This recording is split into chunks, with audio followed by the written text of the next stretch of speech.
Hey everyone, welcome to the Sustain the Range podcast. I'm Lauren, your host, and this podcast is a personal exploration of my experiences in everything ranching. From beef operations to training horses to sustainable farming and regenerative practices, we'll cover it all. Each episode features enlightening conversations with guests who bring their unique perspectives and expertise. Whether they're seasoned ranchers or first-generation farmers, we all share a common bond and deep appreciation for the land and the livestock we raise. Tune in each week for engaging discussions, inspiring stories, and practical insights from the ranching community, and let's embark on this incredible journey together. In this week's episode, I sit down with Cait Luca, a passionate business owner, horse lover, and as of this episode releasing, she is a new mom, to discuss her incredible journey in horse rescue and entrepreneurship. Cait is the founder of Lucky Break Horse Rescue, a 501c3 organization dedicated to saving at-risk horses from slaughterhouse pipelines, auctions, and owner surrenders. Her tagline, "Save a Horse, Ride a Rescue," reflects her mission to give these horses a second chance at life through proper care and training. We dive into the realities of horse rescue, the importance of responsible breeding, and how Cait has turned her love for horses into a fulfilling career. We also explore the value of female entrepreneurship and how her efforts have made a lasting impact on both horses and the people who experience them. Whether you're a horse enthusiast, an inspiring entrepreneur, or somebody looking for inspiration, Cait shares so much passion and advice in this episode, and I truly enjoyed talking to her. Here goes. All right. Well, thank you so much, Cait, for joining the podcast. I really appreciate you taking the time to talk with me. I know our listeners are going to really enjoy this conversation. We haven't had really anybody on to talk about horse rescue, and it's something that I have been following for quite some time. And obviously just being involved with horses, it's something that I'm really passionate about too. So welcome to Sustain the Range. Awesome. Well, thank you, Lauren, and thank you for reaching out and giving me the opportunity to chat with you today. I know you're a busy lady. I was kind of all over the place, so it's so great to finally connect with you and talk your ear off about all things horse rescue. But I just appreciate all of the awareness that you're bringing to sort of our rural lifestyle, because it's so important now more than ever. I feel like it's popular right now, but it's also important to talk about what does that mean long term for us. And as a first generation cowgirl, I appreciate that so many new people are excited, but it's sort of created this unique situation that's affecting all of us across the board. And it's been kind of an interesting thing to navigate. Yeah, no, absolutely. You bring up so many good points. Introduction of, who you are, where you're from, where you grew up, if you grew up riding horses, not. And then I did want to ask you a question too about your cool family history. So feel free to kind of share whatever you'd like there too. Awesome. So I'm originally from Iowa. So I did not grow up in a farming, ranching, agriculture community, but grew up with agriculture all around me. Had the privilege of working for the governor of Iowa and getting to go on a few trade missions abroad to China, places like that, to see that really America is feeding the world, whether it's pork, beef, soybean, corn. So have always been a huge advocate for agriculture.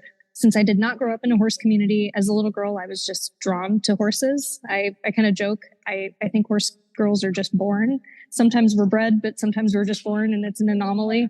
So my parents worked really hard to provide me horse riding lessons. I rode Appaloosas in Iowa when I was a little girl, doing Western pleasure, things like that.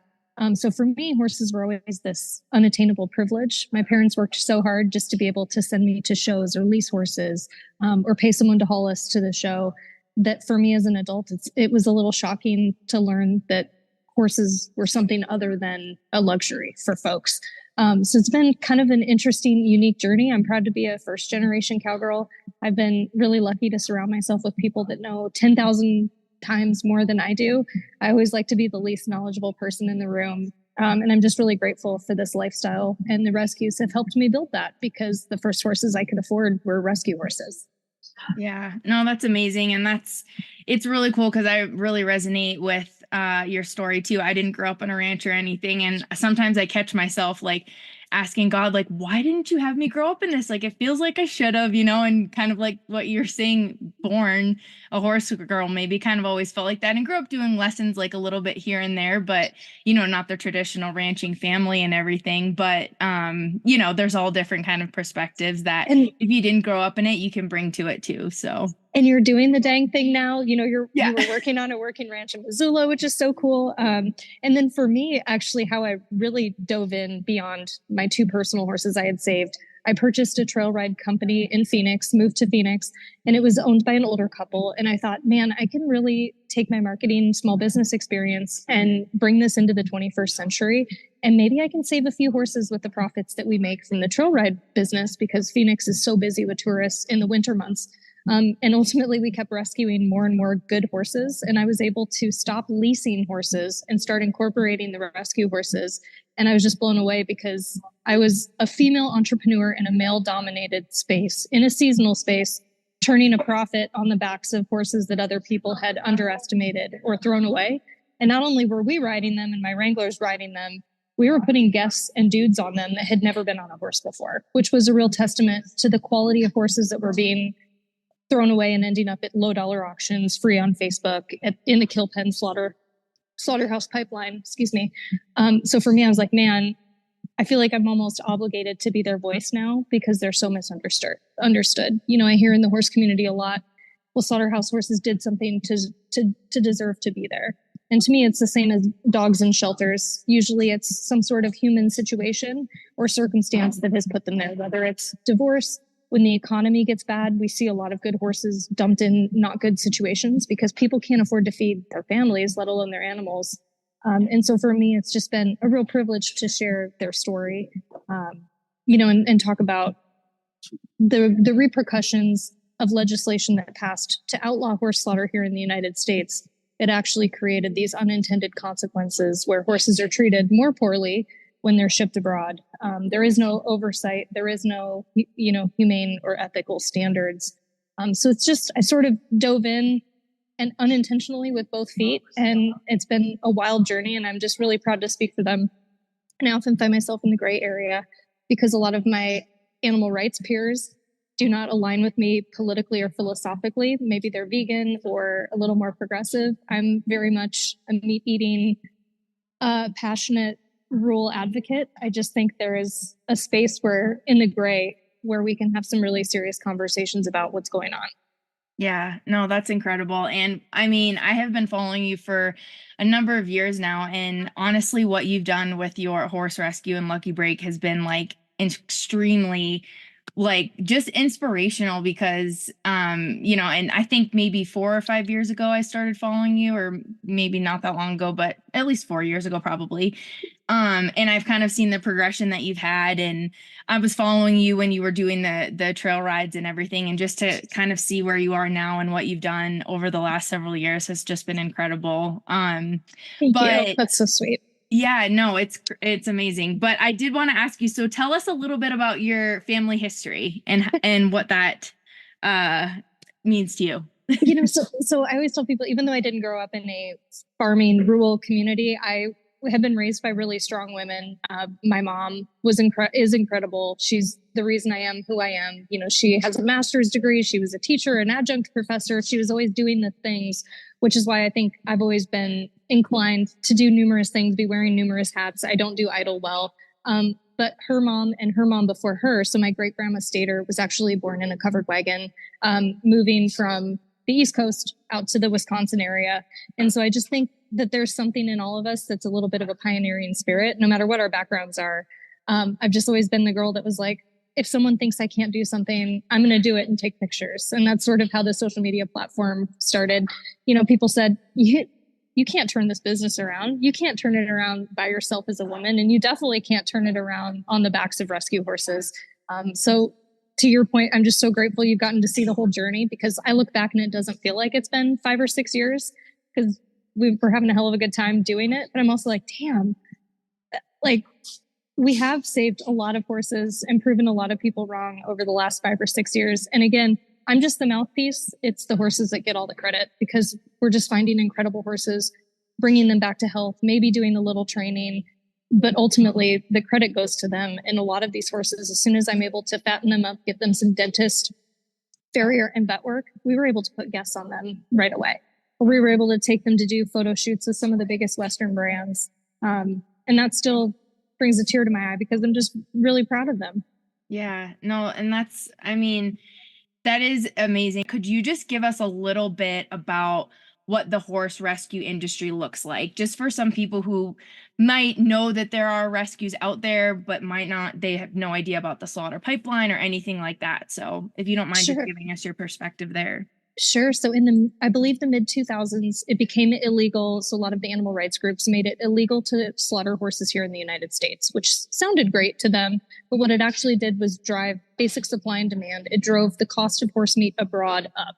So basically, supply was up, or excuse me, demand was up. And so horses were then being exported to Canada and Mexico for human consumption. But unfortunately, because this isn't happening under the supervision of the USDA in the United States, a lot of times these horses are starved, neglected, they're picked up in unsavory situations. You know, when you process a beef cow, you're incentivized as a rancher to make sure that cow is healthy, vaccinated, doesn't have anything in its system that humans shouldn't be eating down the road. So a lot of these horses have bute, banamine, steroids. A lot of race horses end up in the slaughterhouse pipeline. So ultimately, what this legislation did was kind of create this black market horse meat industry where it's legal to export them to other countries, but it's not legal to slaughter them humanely here. So a lot of times horses are purchased by the semi-load by kill buyers or flippers. They build a whole semi-load and they sell them to Mexico right across the Texas border. So all of our horses being in Arizona, we typically pull from the Texas pipeline. There's a lot of activity in the Northeast that go into Canada, but for us geographically, Texas is better. We are a 501c3, so we pull these horses. We try to outbid the kill buyer at auction. So that way we're beating them to the punch. We're getting the horse for a better deal. We're sort of cutting them off at the beginning of the supply chain. There are some kill pens that we pull from as well that we know actually have a contract with Mexico to ship horses to slaughter. When I started this, about 100,000 horses were shipped to slaughter every year. I think we're down to about 40,000. So I hope that the awareness raised has just made horse owners more aware that this is even a thing. Because to your point, I was the little girl taking lessons and horses were magical and everyone took care of them and loved them. And a lot of people don't realize your horse is only one bad buyer away from the slaughterhouse pipeline. So it's important to freeze brand, keep your registration papers, make sure you do buyback contracts. So in addition to saving the horses, we also try to raise awareness around how do these horses end up in this situation? Maybe it's euthanizing that senior horse that has taken really good care of your kid for 26 years instead of selling it to your neighbor for $200 that you don't really know. So it's kind of become a multifaceted effort for us. Of course, it matters to the horses we save, but the bigger picture for us is, are we raising awareness around this thing that is happening and how can we make it more humane? How can we teach owners that, hey, if you don't have a buyback contract, you legally don't have a leg to stand on if you lose track of that horse to the person that you sold it to. So we rescue them from either low dollar auction is our preferred method, or the kill pens. We vet them, we get feet, teeth done, any vet care that they need, rehab them, any retraining that they need. So we try to be a comprehensive rescue. There are a lot of rescues out there that will just bail horses and rehome them, but we try to be really thorough about the care that they get, matching them with the right people. And we've been really blessed with finding some really amazing adopters who are even repeat offenders that have taken 2 or 3 or 4 horses from us. And that's really cool to see too, especially when they're first time horse owners. Or we've got a couple alumni that have gone on to win buckles and barrel racing, breakaway. So it's just really cool for me to be the mediary. I'm just the go-between. It's cool for me to find them their actual person. You know, when you talk about rescuing the horses and being able to put them on like a trail ride program where, you know, typically somebody could show up and never, like you said, never have ridden a horse before. Could you just kind of give us a little bit of like your perspective? So to me, when I used to, you know, kind of early on, a horse that needed to be rescued was bad. And if you did rescue that horse, you were going to have to do a ton of training because it's mentally screwed up. And, you know, you're like, it almost was like this idea of you had to be an extremely experienced horse trainer to even think about like rescuing your horse because you have no idea the baggage that horse is going to have. Right. And, you know, and I started working with Mustangs several years ago. And when I was training some of the Mustangs, I noticed a little bit too that, you know, obviously I'm sure as you've seen, those Mustangs can tend to end up in the slaughter pipeline too, and are kind of looked at as like the runt of the litter, and not as great, not good breeding, and all this stuff for the show horses and all that. So to me, it's still so surprising and so inspirational too, to be able to like to hear you say that you've rescued horses and like maybe it didn't need as much training, or you were able to just put somebody on them that's never ridden a horse before. Could you just kind of talk about that process? Yeah, sure. Well, the Mustang thing is such an interesting piece, and I'm so glad you brought it up, because I have a special place in my heart for Mustangs. There are some rescues that are really incredible because they're Mustang specific. And obviously the Mustang situation is so tragic because the federal government has just failed them in its management of them. Yeah. The adoption incentive program has created these perverse incentives where people will take a Mustang, collect a check from the government, the taxpayer, and then dump them at the kill pen as soon as they get that year title and get ownership of the Mustang. So we do see a ton of Mustangs in the kill pens, which is really tragic. I think there's a way where the ranchers and the Mustangs can work together, and we can maybe do a better job of population control, roundup, things like that. So that's one piece. There are rescues that are wonderful and specifically targeting the Mustangs, and they do a great job of getting those horses out of the kill pens whenever they pop up. But for me, our bread and butter, just originally being a trail ride facility and being a first time cowgirl myself, because I was like, I don't want to bite off more than I can chew. And I want to, we can't save them all. So I have to be a little objective about who we're saving. I would tell people, if you want to rescue a horse, go through your local rescue, maybe take lessons with a trainer, get really confident yourself, take your trainer with you to meet these horses. There's no such thing as a bad horse. It's either just misunderstood, training has failed them, people have failed them. But for me, our first time adopters, we always make sure their trainer comes out with them. That way we can avoid any sort of, well, that's an easy behavioral fix, please don't return the horse to us. The last thing we want is horses to be in this cycle. But I love looking for the seniors. So I look for shoes that are on, because that means someone took the time to put shoes on them. We've pulled a lot of one-eyed horses that have had their eyes surgically removed, which to me signals that someone loved this horse enough at some point to have the eye surgically removed, to spend the $1,500 to do it. We look for ranch brands, freeze brands.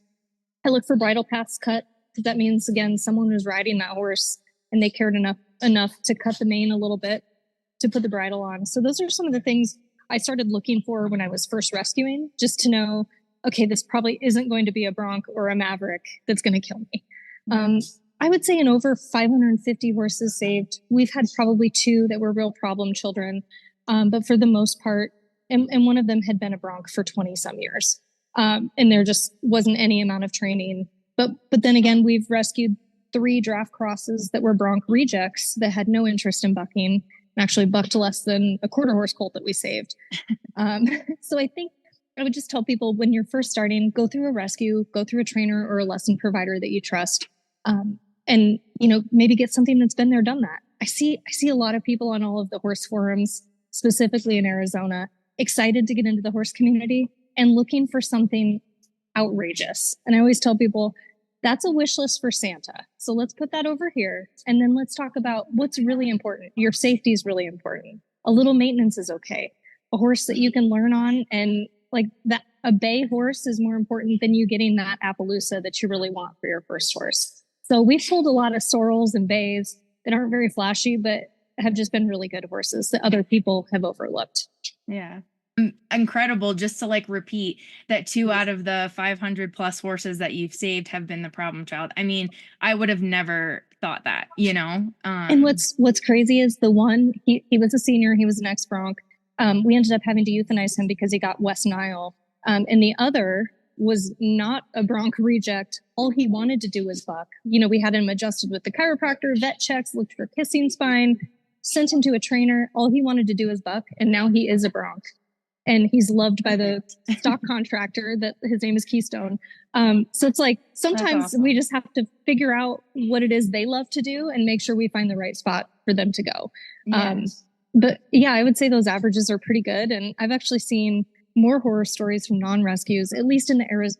Again, I'm from Iowa, so people are very honest in the Midwest. But then I moved to Arizona and I see some shenanigans on the Arizona horse pages, like people drugging their horses, for 5 figures and letting someone's kid get on them. And I I couldn't sleep with myself at night. I'm overly honest about our horses. I'm overly honest about their quirks because at the end of the day, I want what's best for them. And I want whoever adopts them to be safe as well. Yeah.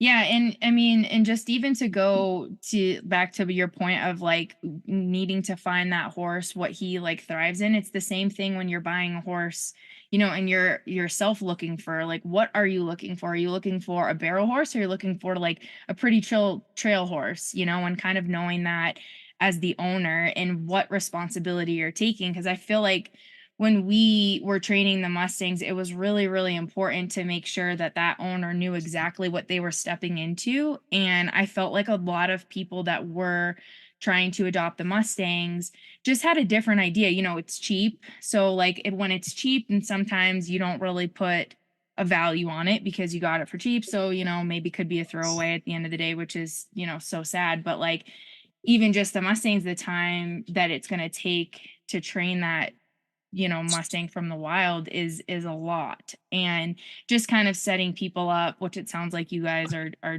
doing an incredible job at, just to be successful after that horse leaves your ranch. And we also we have a wonderful donor base that invests in us and they believe in what we do. My husband and I don't pay ourselves a salary, so every dollar goes to the horses, either their physical rehabilitation or their retraining. We have a couple great trainers because I definitely don't know enough to call myself a horse trainer. I've picked up a lot along the way. I'm part-time vet tech, part-time bookkeeper, part-time horse trainer. But when we really need help, we owe it to the horses to send them to someone that we trust for a 90-day program. If we pull an unhandled or, horse that needs started or has serious problems, like we're ready to invest a 90-day program in them. And we know when they come out of that program that they are ready to be a safe, productive citizen. Yeah, no, that's incredible. So tell us a little bit about Lucky Break. Give us like a little bit of a snapshot of where it started. I mean, we've already touched on it a little bit, but and then bring us to now. Gosh, that's a good question. So I was just trying to think of the origin of even where the name came from. My husband is an incredible archery hunter. And so I think one day he just said, wow, it's so cool, the horses that get the Lucky Break to come here. And we both love the number 13. So that became our freeze brand because we thought, wow, these horses that have had such crappy luck, what if we turn their luck upside down, give them a Lucky Break? So our freeze brand is actually the number 13, and the 1 is an arrow, kind of for my husband being an archery hunter. And so it was just kind of came to us. And actually the best gift any guy has ever given me, from teenage years dating to now, my husband actually got our 501c3 for me. And then he also trademarked Save a Horse Rider Rescue, which kind of started as a joke when we owned the trail ride company. The first year I was so afraid that my insurance was going to find out that I was putting people on kill pen horses, that they would strip my insurance. And then by year 2, I sort of had this reality check of, if I'm not going to champion these horses, who's going to? And then I was a little upset with myself that I didn't share their story sooner, a year sooner. So that's how Save a Horse Rider Rescue was born. We started putting it on all of our trail ride merch. We started putting it on all of our rescue stuff as we transitioned from an LLC trail ride company to full 501c3. So yeah, that's kind of how it started. We always say, we're grateful for the ones who are lucky enough to pass through here, and it makes us sad for the ones that we couldn't help. But it's kind of the starfish story on the beach. I think there's a story where an old man's throwing starfish back into the ocean, and someone asks him, why are you doing that? They're just going to wash back up onto shore. And he said, for the one starfish that gets thrown back, it matters. And that's what keeps me going when we have the crappy days too, because there are a lot of those, but we try to stay focused on the positive. Yeah. And I can't imagine, because I do follow a lot of like the rescues and, when they put up the real realities of what it looks like at the kill pens and everything. And it's like really, really hard to even watch. So I can't, and I give you and anybody that is really seriously trying to help these horses so much credit, because I can't imagine the emotional toll that it can take on you going and seeing those horses. I am very grateful that now, several years in, we have a really great network. We call him Uncle Jerry. I've got a Texas quarantine provider who actually hauls the horses for me. He picks them up from the kill pen. He goes to auction for me, because it does weigh on you to go yourself. So I have kind of created a buffer just for my own sustainability and being able to rescue for a long time, because we can't save them all and it's hard to see them and not be able to help. So Jerry has been a great buffer for me. But I do tell people like it's easy to have an opinion about something that you haven't seen. So if you haven't been to a kill shelter and seen the dogs there, if you haven't been to a low dollar auction or a kill pen and there's one in your area, just go check it out. Yeah. Because, I tried not to comment on it until I had personally seen it. And I think a lot of people, even in the horse community, they call themselves horse lovers, but they sort of, I don't know how to describe it. They sort of are okay with what happens in the slaughter pipeline because they've convinced themselves that it's not that bad. Those horses are all crazy. They're all crippled. They're all old. It's as humane as euthanasia. Well, it's not. And so for me, sometimes it's ignorance is bliss. And when you don't really know what happens, it's okay to just stay in your lane. You just made me think of when I really first started getting into, or sorry, not first started, when I was working a corporate job, I didn't have as much time for horses. So I ended up going to this barn that I just found online, and just outside of work hours I would go and ride, and I only went there a few times because the first time or second time that I went, the owner was like, horses don't have personalities. And I was like, ding ding, it's a huge red flag. Like, and she had a whole barn of boarders and and I was like, I don't know if this is the right person. But she ended up kind of, I think it was like right before I had gotten to know her a little bit, she had said, oh, like, I'm going to an auction, you should come. And I had never been to one before. And I went there, and she was trying to convince me to buy this horse. And of course, I'm there, like, we go back and it's like, oh, he's not going to go through the auction, like, we're just going to kind of put him over here. It was like, sketchy situation, like she was talking to some guy and, all this stuff. And he's coming up, oh, yeah, like, we'll give him to you for $3,000 or whatever, but he's not going to go through the auction and all this stuff. And when I look back on that and like think about some of the things that I saw there, like, if you don't, to your point, like, I don't realize what I saw. I didn't realize it at the time, and now being so much more into it, think back and it kind of gives me chills still, because it was, it's tough. And like you were talking about, I mean, there's some sketchy characters out there and that are in it for all of the wrong reasons. And it's really upsetting.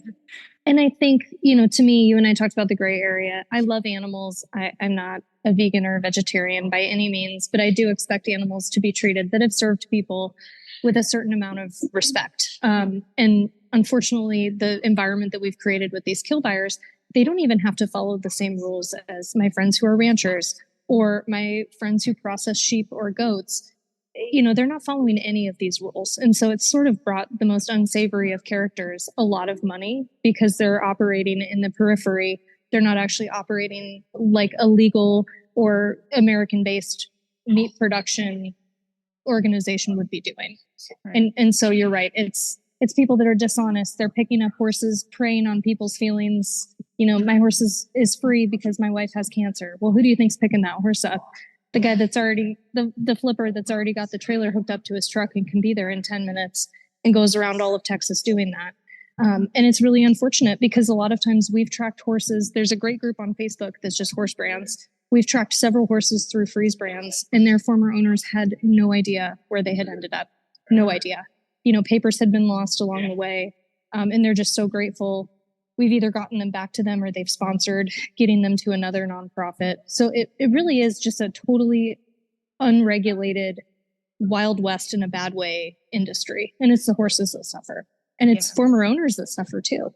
You get on Net Fossey and you see all these lost horses and people asking, have you seen my horse at the kill pens? It's like there are horses that ship every day that don't even end up at the kill pens. Yeah. So it's just really unfortunate. Yeah. There are owners or people out there that might not be, that like to have an opinion on stuff and think, oh, you're going to put your horse down. Like, how awful are you? And now it's just something that's top of mind right now because it's fall and we're getting into winter and everything. Yeah. And like putting your horse down might be the very best thing for that horse, and I think that's it's really hard for people to hear that side of things. But like you said in the very beginning, or go sell that horse to $200. You have no idea where it's going to end up, the suffering that horse might have to endure, euthanasia is the most humane way at times. And we've unfortunately had to be a hospice home for numerous horses now that I have pretty strong feelings about it. You know, do it on a good day, do it when the time is right, and don't pass the buck to someone else, because someone else may not keep up the dentistry on your senior horse. They may not soak their pellets the way they need. They may start dropping weight fast, and then someone that didn't care as much about that horse that you owned for 20 some years, that isn't attached to it, they could sell it or rehome it to someone else. But yeah, a lot of times with senior horses or horses with severe lameness issues, euthanasia is the most humane thing that you can do to stop passing the buck to the next person. And we're really blessed. We've got 2 female vets, mobile vets, that come out. And when it's the right thing for us to do, if we get a horse with cancer or chronic lameness that it's never going to come out of, they treat them with dignity and respect. They thank them for their service to someone, you know, because where has this horse been for 25 years before it came to us? It was working its ass off for someone that owed it. It owed it something. So we're just really blessed with a good vet team. Yeah, no, that's super important. A good vet is, man, it's worth the weight in gold. They are. And these ladies are both, we have Dr. Nancy and Dr. Jenica. And Dr. Jenica is actually a vet at Turf Paradise, our racetrack. And so she's really great with the lameness stuff. If I'm not sure what's going on with x-rays, and then Dr. Nancy covers everything else. And they both just, if we have to make a tough decision, they make it a lot easier on me, and they make me feel a lot better about the decision being made. And that's allowed me to continue on too. So I'm very grateful. Yeah. So just switch gears just a little bit, but could you just talk a little bit about like entrepreneurship and business ownership? You are obviously have done quite a bit so far and are continuing to do so. And your Instagram page is huge. And could you just tell us a little bit about kind of what that journey's been like for you, you know, building up your own brand, building up Lucky Break, and then, you know, what that journey's been like? Sure. Well, there were days where I would call it entrepreneurship when I owned a small business, because customers are tough, dealing with the government is tough, paying taxes is tough, dealing with employees. I had wonderful employees, but just juggling schedules. And I was actually very blessed with wonderful wranglers. But all jokes aside, I loved being a small business owner. My husband and I just wanted to switch gears because we've been trying to start a family for a long time. So now, like you, I'm a corporate girly. So I do have a full-time job that supports me. He's got a great job with our local utility. So the rescue is just our side passion now. We inject a little bit of money into it as well. But someday I'd love to own a business again, because I do love the challenge of, how do I recruit new people? How do we get our voice out there? How do we set ourselves apart from our competitors? And for me, I realized the rescue horses are what sets me apart from my competitors. So it was really cool to build our brand as a female entrepreneur in a male dominated Western space. And that's sort of how the social media came about too. I just started sharing the stories of the rescues and showing them in beautiful locations and tagging brands that we happen to be wearing. So, you know, the social media stuff is really organic. And I think as long as you are true to yourself and leading with your why, anyone can build their brand, but you have to make sure it's your brand. It's who you are. It's being authentic to you. There are times where I'm not growing very fast because I'm probably being a little too authentic. But then, you know, I see some other accounts that just look like a rinse and repeat of someone else's page. And that doesn't really fill my cup. So now I'm in my mid 30s. And now I'm like, when I get on social media, I want to feel inspired. I want to laugh, or I want to see something I've never seen before. I want to see another boss lady doing something really badass. So it just really fills my cup to watch other women figure out what their niche is or what their lane is, and to build their own personal brand and stay true to it, because sometimes it's a little slow and steady, but people know you. And I've gotten to meet so many other women through this app. And when I meet them in person, I'm like, holy shit, she's exactly like I expected, which is so cool. You know, it's not an act. It's not a facade. Like, that's exactly what I expected her to be like. And social media it's kind of a double-edged sword. There's a lot of garbage and fluff, and people bag on it a lot, but I've gotten to meet so many incredible women on this journey, specifically women that have just helped us, supported us, shared our story, that it's just really inspiring. And I love working on the influencer side with makers that are female makers, female brand owners, female entrepreneurs. So that's kind of where I get my entrepreneurship kick still a little bit, is supporting them whenever I'm a little bummed that I don't specifically own a business anymore. Yeah. No, and I have to say to you as well, like, you definitely are like an account that I follow that I do feel like is super, and the authentic word I feel like is so overused, but I I can't know, think of another I word hate saying it, but right now, but yeah. But really, and you know, because some of the stuff that you have posted, like I remember thinking like, oh, that's bold, but I absolutely love it. Like, and you know, you're just like, you're attracted to the people that, you know, are like-minded and whatnot too. But like, I don't feel like from your page that there's anything that you're like hiding or anything, but because you know there's are some times, and I mean I could be way overthinking this right now because it's just you know, we're just talking about social media and it's a snapshot of someone's life, but there are some pages like you're talking about and some bigger ones that you just kind of feel like not telling the whole story, and they don't have to tell you, you don't have to share your entire life story, I'm not saying that, but trying to be as you as possible, and I definitely think that you've done an incredible job at that. So thank you. And I think that comes with age too. You know, I kind of feel like I'm the old lady on the gram. And me too. of course, like my hair is usually not done. I'm usually not wearing beautiful clothes, but all of our brand sponsorships or all of our brand collaborations, they don't pay me. They make a donation to the rescue. We pay the photographer out of that. So anytime we're tagging brands, anytime we look super spiffy, it's probably because a brand made a very nice donation and we're creating content for them.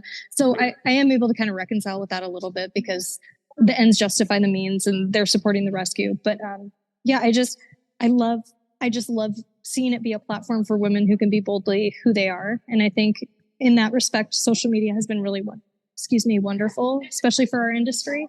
Obviously, there's been the flip side of that where Yellowstone's really popular and everyone wants to be a cowboy and cowgirl. And I guess as long as they're willing to learn, there's space for them. But I also am a little bit, not cantankerous, but a little protective of our values too, because I know you worked hard to be considered a cowgirl.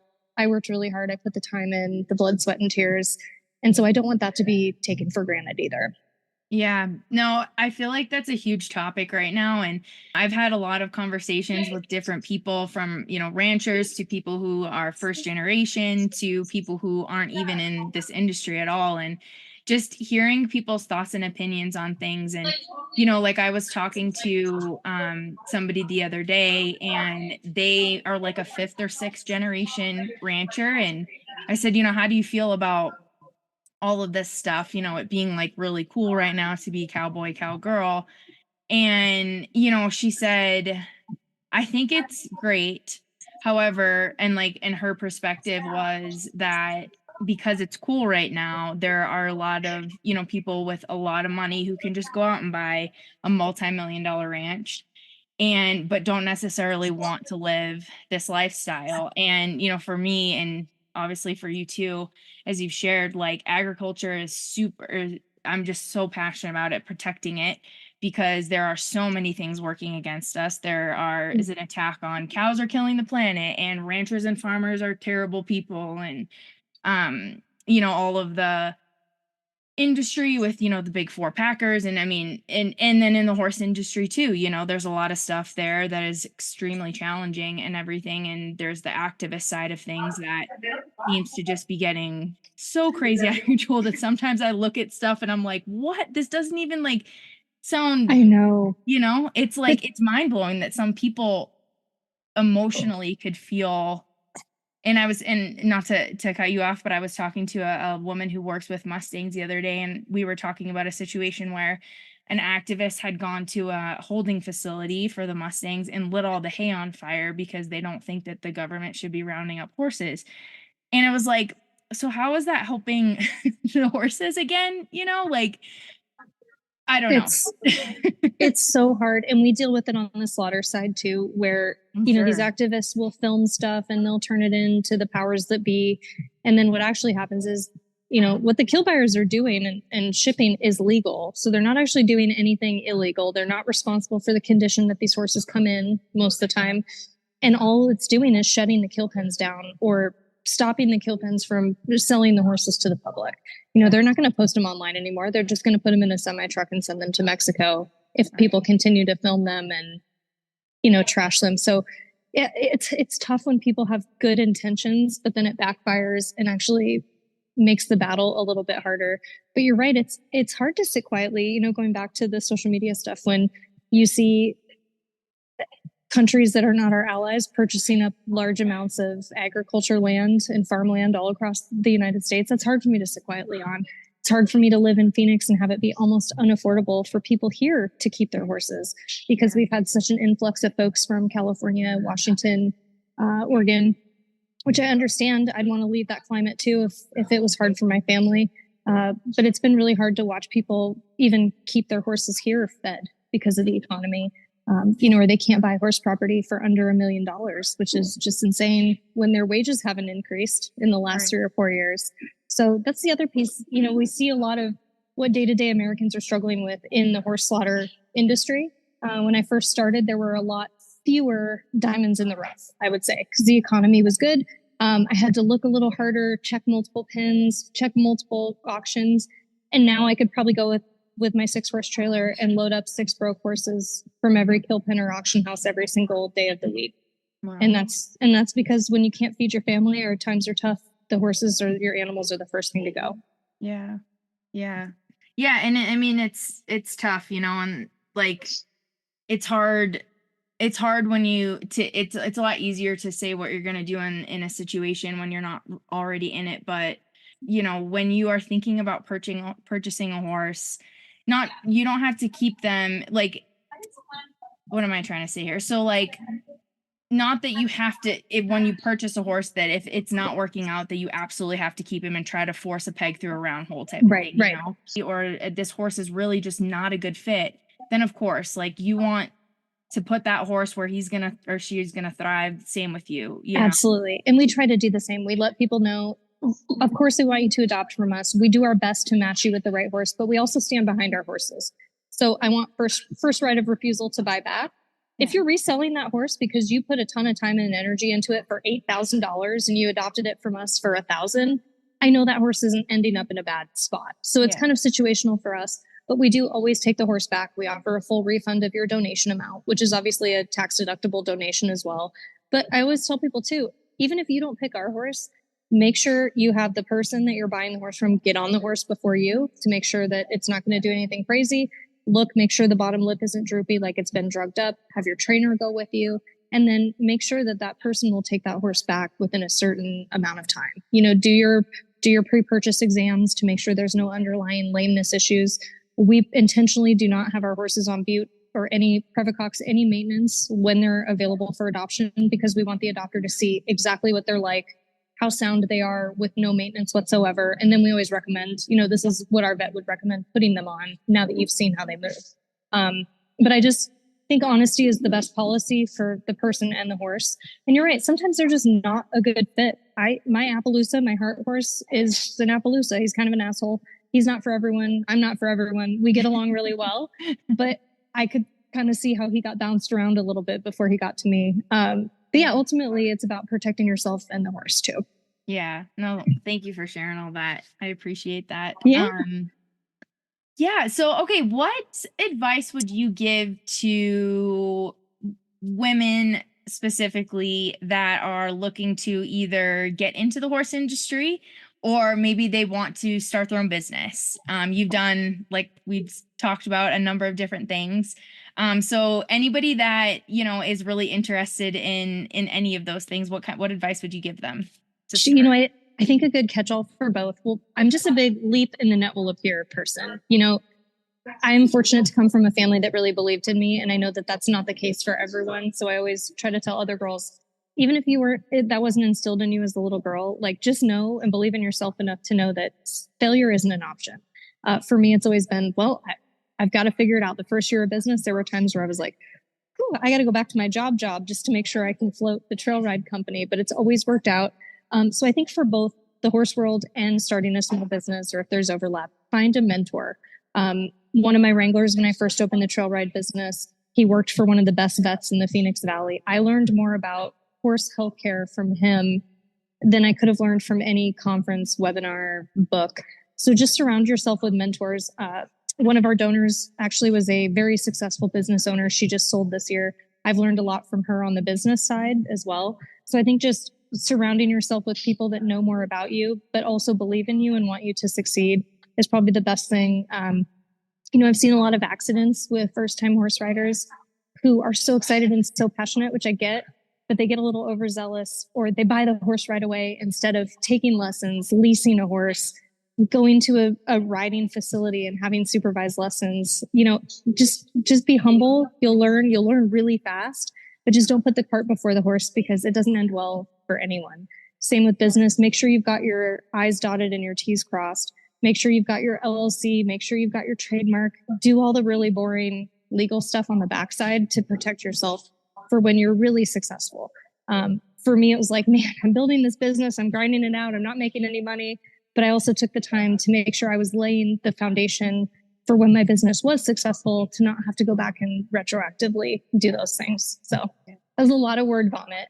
No, that's great. That's really good advice, because, sometimes we just do want to kind of jump in full feet, everything, and that doesn't always work at times. And, sometimes you might have to do some side jobs or take a job that might not pay you as much for you to get the experience to do other things and to, build up what you really want to do. And so that is some great advice. When you were talking, Cait, about Phoenix, I had remembered that I had messaged you this, because your posts about like the things for sale in Phoenix, Arizona is one of the most hilarious things. I just randomly thought of it when we were talking, but I was like, I have to mention this to her, because I like cry sometimes laughing. And the best one was like, there was a finger for sale for like some crazy amount of money. like $500,000 for a fossilized. So I always feel bad, because I have been invited to speak on building your social media following a few times as like a guest speaker. And I'm like, I gotta be honest. I don't know. Sometimes it's like libertarian memes. Sometimes it's weird ass Facebook Marketplace stuff. It's a lot of horse stuff too. That's the bulk of it. But I'm like, I don't even know what my brand is sometimes, but I feel like the marketplace has kind of offset the depressing horse rescue stuff. So I feel like I have to share it with you guys, because I'm like, man, sometimes I post a lot of heavy stuff, and the marketplace finds break it up a little bit. Or our housing market, I have to laugh or I'll cry. Yeah. That a double wide falling down trailer on 1 acre dirt lot of horse property is $550,000. Yeah. Because I'm like, I will literally cry if I actually think about it. And I'm sure Steamboat is the same right now. But yeah, fossilized fingers, customized Wonder Woman wetsuits, birthing chairs. So I'm like, you know what? If someone has the guts to post this on Facebook Marketplace, I can get through today. Yeah, exactly. Or like, I can put up a content piece that's a little bit vulnerable if somebody's trying to sell me a fossil finger for $500,000. Yeah. And now it's turned into a thing where some of my followers will send me their horrifying Facebook Marketplace, because it's geotagged. So I probably only see a small sample of Facebook Marketplace horror. So keep them coming. If anyone else sees, I think they're hilarious. I'm sure I lose a follower every time, because they're like, what the hell is this? But it makes me laugh. So. No. It's really funny. And it does bring some laughter to it. So, but I just had to mention that, because I'm so glad you brought that up. I forgot we were talking about that. Yeah. Okay. Amazing. Well, Cait, thank you so much for taking the time. I just have like one or two more questions for you. Fire away. So I love to ask people to share like book recommendations or podcasts or articles or just different pieces of material that you found really impactful in your life, whether it's like in the horse world, whether it's in, self-development or entrepreneurship. That is a really good one. I think Story Brand was a really good one for me in the marketing entrepreneur space, or Start With Why by Simon Sinek. That sort of helped me tap back into I own this trail ride company. Why am I not leading with my why? My why is the rescue horses. And if I lead with that, the money will come, the people will come, the customers will come. So Start With Why by Simon Sinek really changed my thought process from what am I doing to why am I doing it? And when I lead with the why, the customers will follow. They'll choose me over the competition. And then Story Brand, I think, is just a really great tool for anyone, whether it's your personal brand, a nonprofit brand, your small business brand, to really articulate it. Is the information that I'm putting out being received the way that I intend it to? Which I think is just a really powerful tool in marketing, branding, communication.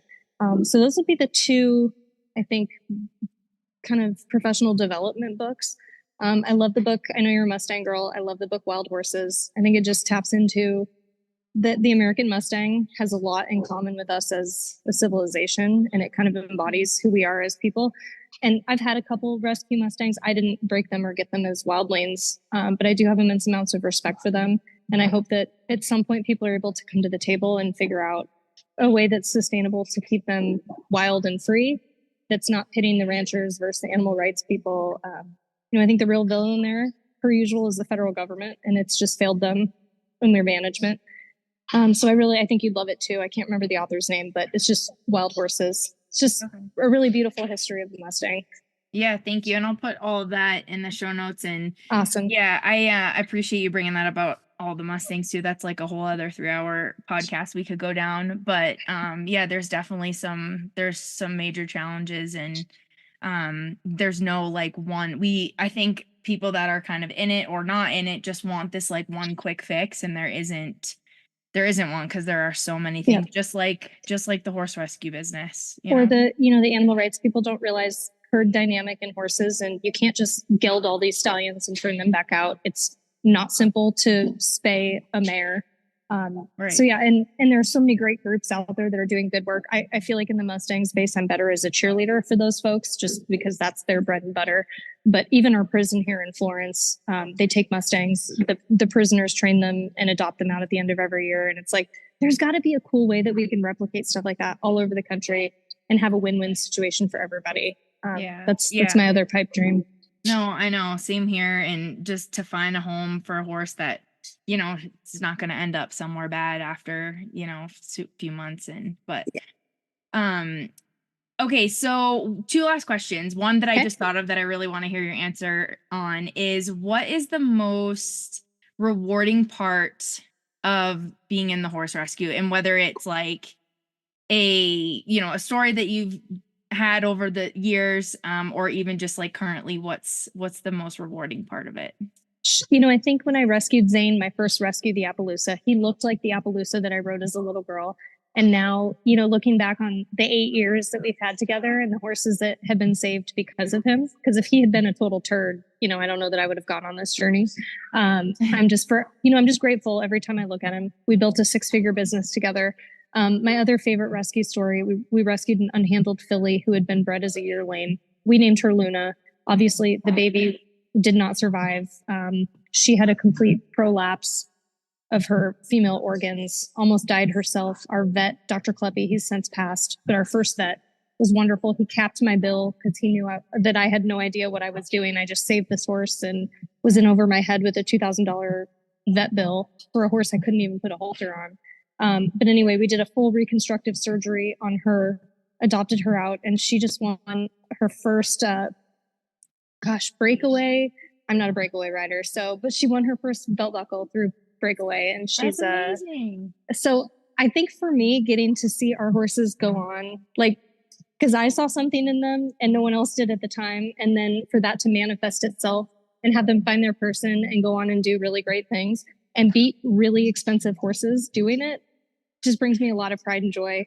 Another horse that we rescued, Lawless, he's with his mom now, and they're winning buckles almost every weekend, barrel racing. So for me, it's like, man, what would have happened to this horse if it wasn't for us? And that makes me really proud to be just a small part of their journey. Yeah, no. And you guys are doing some incredible things. So yeah, could you just tell us where people can find you, how people can support you? And then one last question. I think I've said that like 6 times now. You're fine. I've got all day. So truthfully, I update my personal Instagram usually first, just because it's on my phone. I'm at Cowgirl Cait with a C, so cowgirl.cait. We also have our rescue website. It's luckybreakrescue.org. All of our merch goes directly to the rescue horses, or you can just donate, just a flat donation. And then the Lucky Break Instagram is at Lucky Break Rescue. And we try to keep everyone updated as horses come in. We have 4 new ones that are going through the intake process right now. So they had the dentist yesterday, we wormed them today, and then they'll be getting their farrier visit on Saturday. So we try to be as transparent as possible. We share a lot of success stories. So just appreciate everyone following us on there. Yeah, awesome. And I'll make sure to put those in the show notes too, so people can find you. And support you and follow you and donate when they can. So, okay, one last question that I like to ask all of my podcast guests, because I just love hearing the answer, is what, and you can kind of answer in any direction that you want. What do you know for sure? Excuse me. Ooh. Oh my gosh, that's such a good one. Oh my gosh. I know for sure that there's no such thing as a bad horse or a bad dog. Before horse rescue, I was in dog rescue, and it really set the stage to be able to have the confidence to take on these horses. But I know for sure that we don't deserve dogs or horses. I love that answer. Thank you. You caught me off guard a little bit. I was like, oh, that's so deep. And there's a lot of things I don't know for sure. I know. It's a hard one. I had to think about it the first time. I did not come up with this question. I was asked it by someone, and I was like, it totally stumped me too at first.